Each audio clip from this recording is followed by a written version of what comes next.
नमस्कार, स्वागत है आपका। आप देख रहे हैं हमारी खास पेशकश लीगल हेल्पलाइन और मैं हूं आपके साथ अनंत। इस देश का लोकतंत्र इस देश की खूबसूरती का एक अभिन्न अंग है, जहां जनता के लिए जनता द्वारा शासन के एक सूत्र पर चलते हुए हर एक नागरिक को समानता के साथ स्वेच्छा से जीने का अधिकार दिया जाता है। लोकतंत्र की आत्मा संविधान को कहा जाना गलत नहीं होगा और इसी संविधान का प्रियम्बल यानी संविधान की प्रस्तावना भी समाज के हर व्यक्ति के लिए समता और न्याय की बात करती है। कानून हर समस्या के सही प्रारूप में समाधान के लिए मौजूद है, लेकिन सही जानकारी ना होने या कानूनी पेचीदगियों के चलते समाज का एक बड़ा हिस्सा सही समय पर न्याय हासिल करने में असमर्थ महसूस करता है। और इसी अंतर को खत्म करने के लिए इंडिया लीगल रिसर्च फाउंडेशन की इनिशिएटिव लीगल हेल्पलाइन में हम यहाँ मौजूद हैं, आपकी हर कानूनी समस्या में आपकी बेहतर सहायता के लिए। और आज जिस विषय पर हम चर्चा करने जा रहे हैं वो बेहद नया विषय है, साइबर लॉ। यानी कि इससे जुड़े क्या क्या कानूनी प्रावधान हैं, क्या क्या अधिकार आपके पास हासिल हैं, और अगर कोई साइबर लॉ का वॉयलेशन करता है, उसके ऊपर अगर जाता है तो उसको क्या सजा के प्रावधान है। साथ ही साथ इसके अलावा अगर आप किसी भी तरह की कोई भी कानूनी समस्या से जूझ रहे हैं तो आप हमारे साथ सीधे जुड़ सकते हैं। कार्यक्रम के माध्यम से निःशुल्क और बेहतर कानूनी सहायता आप हमसे ले सकते हैं।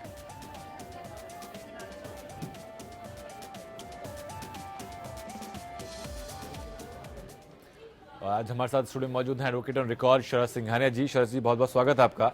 सर, जब हम साइबर की बात करते हैं, साइबर स्पेस की बात करते हैं, साइबर लॉ की बात करते हैं, तो मैं पहले समझना चाहूंगा कि कानून की नज़र में साइबर को डिफाइन कैसे कैसे किया गया है। क्या सिर्फ इंटरनेट स्पेस ही एक चीज़ होती है? ठीक है, ये साइबर 3 चीज से लेके बना हुआ है। एक हुआ कंप्यूटर, दूसरा है इंटरनेट, तीसरा है साइबर स्पेस। इन तीनों को अगर हम एक साथ जोड़ते हैं तब जाके ये हमारा साइबर जो लॉ है, साइबर लॉ तैयार होता है, जो under the information of technology act में आता है जी। तो कंप्यूटर से हम सब परिचित है। जो इंटरनेट है, इंटरनेट मतलब क्या है कि दो कंप्यूटर जो आपस में अपना व्यू एक्सचेंज करते हैं ऑल ओवर वर्ल्ड, वो हो गया इंटरनेट। और साइबर स्पेस हो गया कि इन सबका जो आपस में एक्सचेंज होता है वो काल्पनिक स्पेस है, उस पर आपस में जो एक्सचेंज होता है और हम तक पहुंचाता है। इन तीनों को लेके साइबर लॉ तैयार होता है जी। ठीक है, तो साइबर लॉ के तहत क्या क्या चीजें रखी गई हैं, जरूरत क्यों आन पड़ी दरअसल इसकी? क्योंकि हम लोग एक डिजिटल एरा में हम लोग एंटर तो कर रहे हैं, तो जाहिर सी बात है कुछ रिस्ट्रिक्शन वहां पर रखी जानी चाहिए। तो क्या क्या चीजें रही जिसकी वजह से साइबर लॉ को फिर लाया गया? देखिए, 20वीं सेंचुरी में ये एक बहुत बड़ा आविष्कार हुआ है और उस आविष्कार के कारण जो पूरे विश्व में तेजी से जो चेंजेज आए हैं, परिवर्तन आया है, उसको लेके एक इंफॉर्मेशन टेक्नोलॉजी 2000 में यहाँ पे कानून तैयार हुआ। पार्लियामेंट ने उसको 17 अक्टूबर 2000 को पास किया। उसमें ई बैंकिंग, ई कॉमर्स और ई गवर्नेंस, इन तीनों को लेके इनकी जो गतिविधियां हैं, आपस में जो डीलिंग है, वो सारे के सारे इस कानून में लिए गए हैं। और 1970 में जर्मनी ने बहुत पहले ये काम शुरू कर दिया था। वो डाटा प्रोसेसिंग एक्ट के नाम से 1970 में शुरू हो गया था। भारत में आज हम जो देख रहे हैं, पूरे विश्व में जो एक ये आंधी की तरह जो साइबर का काम तैयार हुआ है, तो बहुत इसमें फायदे बहुत हैं, कहीं कहीं पे बहुत इसका नुकसान हो रहा है, वो भी हम इसमें चर्चा करेंगे आगे। जी सर, जहाँ तक मैं चीज़ समझ पा रहा हूँ, साइबर लॉ के दौरान हम लोग पहले अगर सोशल मीडिया की बात करते हैं तो वहाँ पर साइबर स्टॉकिंग भी होती है। तो साइबर स्टॉकिंग होती है या किसी को अनवांटेड मेल्स भेजे जाते हैं, इतने जो सोशल मीडिया प्लेटफॉर्म्स है, ट्विटर है, फेसबुक है, वहाँ पर अनवांटेड मैसेज लगातार किए जाते हैं। तो क्या वो चीज़ों से निजात पाने की भी जो समाधान है वो साइबर लॉ के अंतर्गत आता है? देखिए, साइबर लॉ में जो क्राइम वगैरह डिफाइन किए गए हैं कि क्या क्या क्राइम इसमें आ रहे हैं, इसमें 3 अलग अलग कैटेगरी में मैं बताना चाहूँगा। पहला होता है अगेंस्ट द इंडिविजुअल पर्सन, और दूसरा अगेंस्ट द गवर्नमेंट और against the society. Against the individual person मतलब कि भाई आपने किसी को इंडिविजुअली हैरेस कर रहे हैं, उसको मेल वगैरह भेज रहे हैं, या आप उसको कोई उसकी जो प्रेस्टीज डैमेज हो रही है उस तरह का कोई मेल वगैरह भेज के आपने उसको फिर दूसरी जगह पे ट्रांसफर कर दिया। और क्या होता है कि वही गलत SMS, गलत ट्विटर, ये सारे के सारे इसमें आ रहे हैं। और इसमें एक चीज़ और आती है इंडिविजुअल में कि जो सॉफ्टवेयर है, अगर आप ओरिजिनल सॉफ्टवेयर का डुप्लीकेट बना के मार्केट में बेच रहे हैं, वो भी इंडिविजुअल के अगेंस्ट में एक तो साइबर क्राइम है जी। ये कई लगातार इसकी चर्चा हम लोग करेंगे। इस वक्त मथुरा से शिराउद्दीन हमारे दर्शक जुड़ चुके हैं हम तक। सर, अपनी बात आप रखें, कैसे आपकी सहायता हम लोग कर सकते हैं?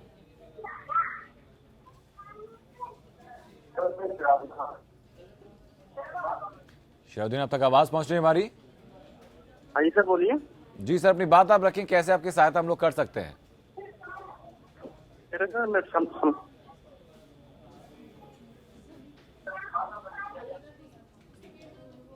तो शार्दुल आपका आवाज़ हम तक नहीं पहुंच पा रही, लेकिन आपका नंबर हम तक जरूर पहुंच गया है। India legal research foundation team जल्द आपको कॉल करेगी, बेहतर सहायता इस मामले में आपकी की जाएगी। इलाहाबाद से हिमांशु हमारे दर्शक। हिमांशु, अपनी बात आप रखें।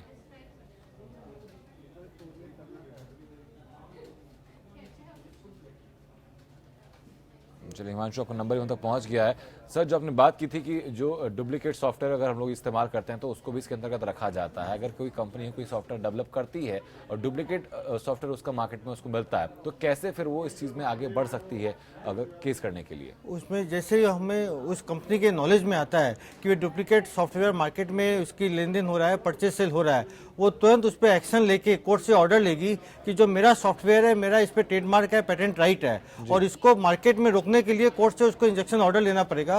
और जो जो इसमें काम कर रहे हैं उस सबके ऊपर क्रिमिनल केस भी बनता है और सिविल लायबिलिटी भी बनती है।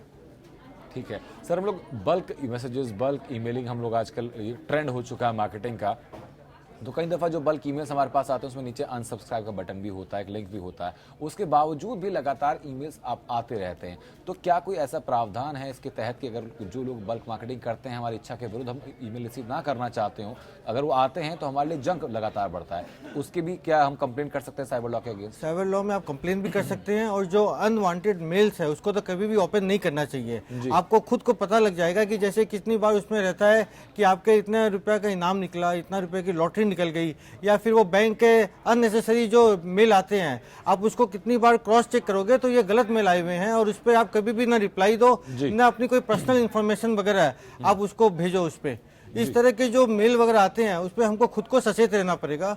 और दूसरा होता है कि cyber law against the society जो इससे होता है कि भाई इसमें डेबिट क्रेडिट कार्ड है, कोई हमारा जो पासवर्ड है, कोड नंबर है, कहीं से कोई लीक कर लिया और वो हमारा डेबिट क्रेडिट कार्ड को हमारे बैंक से मिसयूज कर रहा है, उसके लिए इमीडिएट हमको कंप्लेन करनी चाहिए, FIR वगैरह। तो उसके लिए हमको खुद को सचेत रहना पड़ेगा।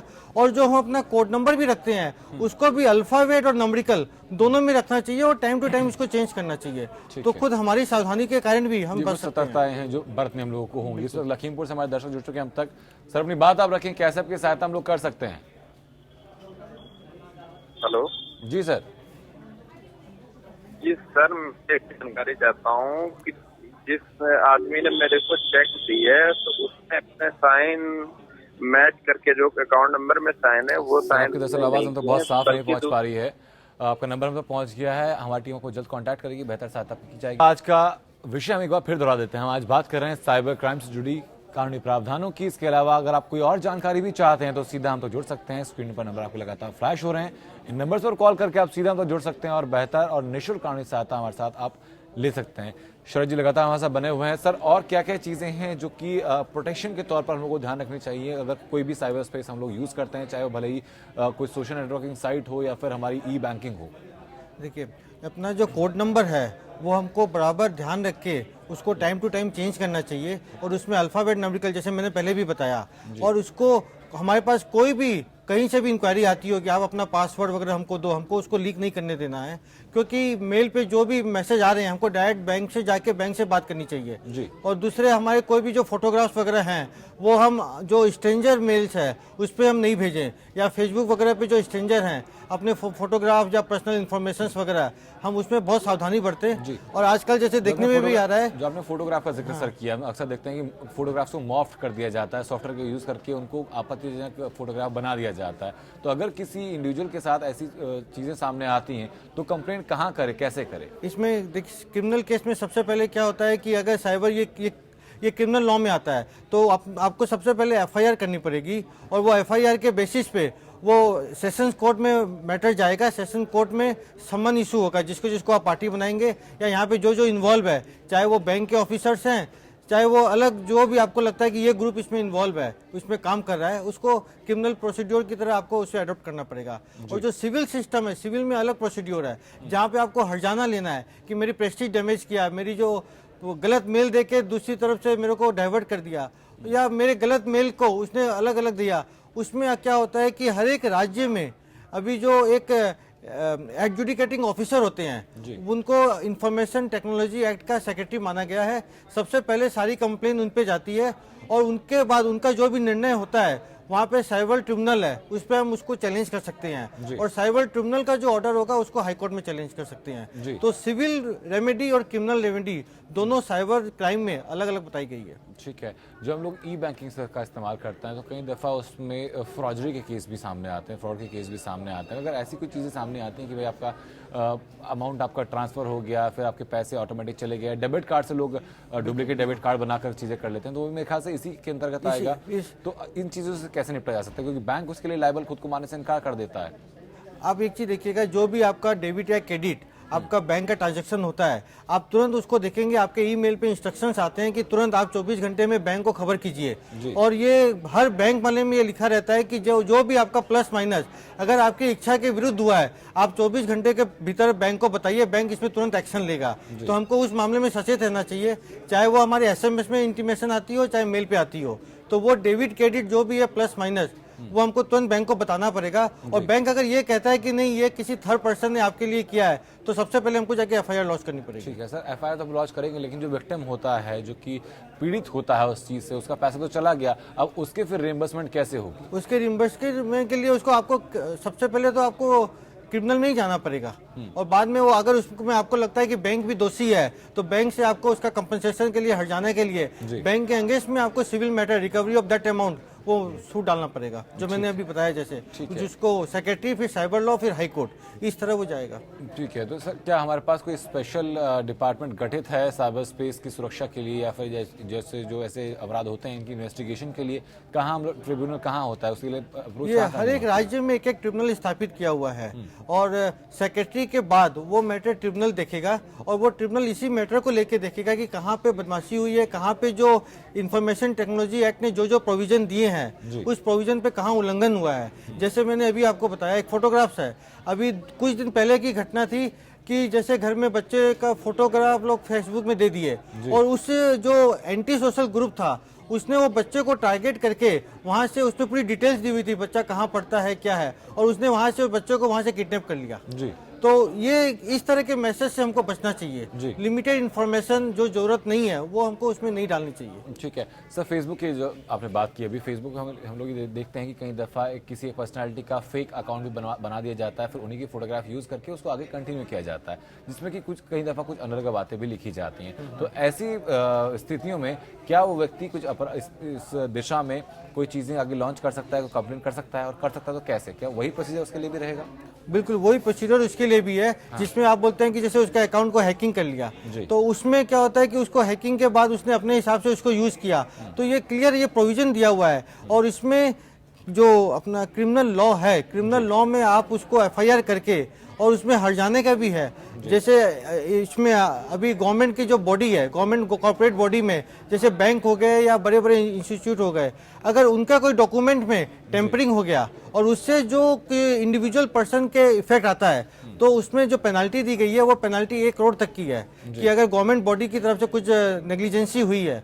तो ये सारे क्राइम जो है उसका सबका प्रोविजन है, सबकी रेमेडी दी हुई है, लेकिन साथ में ये भी बताया गया कि हमको किस तरह सचेत रहना चाहिए, हमारी तरफ से कोई लापरवाही नहीं होनी चाहिए। ठीक है, आज का जो मॉडर्न सॉफ्टवेयर जैसे फोटोशॉप वगैरह सॉफ्टवेयर है, इसमें कई दफ़ा हमने देखा कि डॉक्यूमेंट्स में बदलाव कर लिया जाता है और फिर उन डॉक्यूमेंट्स का मिसयूज भी किया जाता है। अगर ऐसी कोई घटना संज्ञान में आती है तो उसको फिर कैसे हैंडल किया जाए? उसको ये जैसे डॉक्यूमेंट वगैरह को टेम्परिंग करके कोई कोर्ट में यूज करते हैं या और कहीं यूज करते हैं, ये जैसे ही पता चले तो इसके लिए सबसे पहले कंप्लेन करके उसको हमको बताना पड़ेगा कि इसका ओरिजिनल डॉक्यूमेंट क्या है। इसी तरह जैसे मैं और बताना चाहूंगा, इलेक्ट्रॉनिक सिग्नेचर है, आज इलेक्ट्रॉनिक सिग्नेचर के बेसिस पे IT रिटर्न भी फाइल हो रहे हैं, डॉक्यूमेंट वगैरह सब हो रहे हैं, और इलेक्ट्रॉनिक रिटर्न में भी लोग कॉपी कर रहे हैं, तो उसके लिए भी ये भी क्रिमिनल ऑफेंस में आ रहा है। तो ये सारी चीज़ों को ध्यान में रखते हुए इंफॉर्मेशन टेक्नोलॉजी एक्ट बनाया गया है, और टाइम टू टाइम इसमें अमेंडमेंट भी किया गया है। और एक सेक्शन था 66A जो मैं बताना चाहूँगा, उसमें फ्रीडम टू स्पीच थी। उसमें यह था कि कोई भी किसी के बारे में अगर कुछ गलत लगता है वो अपनी फ्रीडम को एक्सप्रेस कर सकता है। तो उसमें पुलिस वगैरह आके अरेस्ट कर लेती थी कि भाई आपने किसी बड़े नेता के लिए या बड़ी पर्सनालिटी के लिए ऐसा क्यों कह दिया। हमने उत्तर प्रदेश में ये चीजें देखी हुई, हमने किसी नेता तो के खिलाफ उसमें फ्रीडम टू स्पीच में अटैक हो रहा था, फंडामेंटल राइट पे अटैक हो रहा था। तो सुप्रीम कोर्ट ने अभी 2015 में एक जजमेंट के तहत उसको स्ट्रक डाउन कर दिया और वो 66A उसको हटा दिया गया है। ठीक है, लेकिन सर हम लोग ये देखते हैं कि कई दफ़ा मॉर्फ्ड वीडियोस बनाई जाती हैं या गलत बयानबाजी की जाती है या जो गलत वेबसाइट्स बनाकर अपनी वेबसाइट बनाकर उसमें गलत कंटेंट डालकर उसको प्रमोट किया जाता है, जो कि सॉवरेनिटी और इंटीग्रिटी के लिए भी खतरा कहीं ना कहीं होता है। तो ऐसी चीज़ों को रोकने के लिए फिर क्या किया जाए? अगर ऐसी कोई वेबसाइट हमारे संज्ञान में आती है तो कंप्लेंट उसकी कहाँ कर सकते हैं? इसकी कंप्लेन आप FIR लॉन्च कीजिए और जो एग्जीक्यूटिव ऑफिसर है उसको आज सेक्रेटरी का पावर दिया गया है। सबसे पहले वो इसके पूरी जांच इंक्वायरी करेंगे। इंक्वायरी के बाद दोनों पार्टी को वो कॉल करेंगे, उसको 100 कोज नोटिस देंगे। उस 100 कोज नोटिस के बाद वो अपना एक निर्णय देंगे। उस निर्णय से अगर आपको लगता है कि ये निर्णय हमारे फेवर में है या नहीं है, फिर उसके लिए ट्रिब्यूनल बनाया हुआ है और ट्रिब्यूनल में बहुत ही यहाँ के जो अपने लॉ के जुरिस्ट हैं और रिटायर्ड जज हैं, उनकी देखरेख में पूरा ये मैटर की हियरिंग होती है। जी चलिए, बहुत बहुत शुक्रिया सर आपका हमसे जुड़ने के लिए, बेहतर जानकारी इस पूरे मामले में देने के लिए, दर्शकों की समस्याओं में बेहतर उनकी सहायता करने के लिए। इंडिया लीगल सर्च फाउंडेशन की इनिशिएटिव लीगल हेल्पलाइन का एकमात्र उद्देश्य यही है कि समाज के हर वर्ग के हर व्यक्ति के पास बेहतर तरीके से, समय से और सही रूप में न्याय पहुंचे। इस मामले में अगर कोई भी दिक्कत आपके सामने आती है तो हम आपके साथ यहाँ मौजूद हैं, आपकी हर तरह की समस्या में आपके लिए बेहतर और निःशुल्क कानूनी सहायता के लिए। नमस्कार।